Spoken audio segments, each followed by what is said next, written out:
Okay, day 2 of reading my own book, Can I Be Me Without Losing You? Still a wintry, snowy day outside, but so beautiful. So chapter 1 is called Why Did I Say Yes When I Wanted to Say No?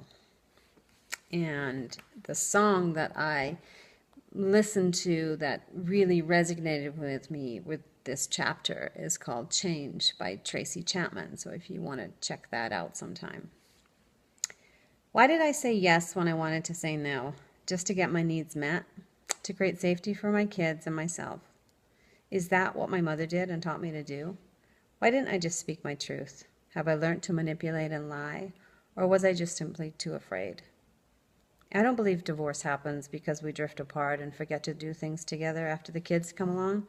It seems to me as we become wives and moms, we adjust and take on roles based on what we learned from our mothers and what has been expected of women for centuries.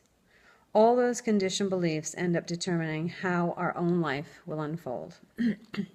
The truth is, I went underground and wore a mask to protect myself and my children. Right or wrong, I did what I did because that's what I watched my mother do.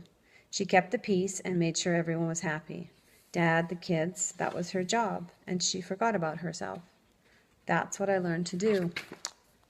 And on some level, at some point, I agreed to it. Why wouldn't I? What else did I know? I remember spending a weekend with my sisters in 2000. One evening, we went around the room asking each other the question, when are you at your happiest? My younger sister answered first. She hesitated for a moment and then said, when I'm painting. I could tell a part of her almost felt ashamed to admit it, even if she didn't know why, but this was her truth. My sister next to me in age and I gave the same answer. When our family is happy, we're happy. I remember thinking, this is so cheesy, and didn't feel right, but I didn't say anything. It was like being aware of something that you had always thought, but now after hearing it out loud, you didn't agree with it anymore. My sister felt free to be happy doing something for herself, and I hadn't ever thought about that possibility before. As we finished up hearing from the other sisters, I could tell my youngest sister felt as though she was being judged, and perhaps she was. I was just remembering how brave she was to be so honest in spite of her other 8 sisters. Perhaps at that time, some of us weren't even aware we weren't being as brave, or perhaps we really believed it was enough for our families. It was enough for us, for our families to be happy. Is that what we were taught, though?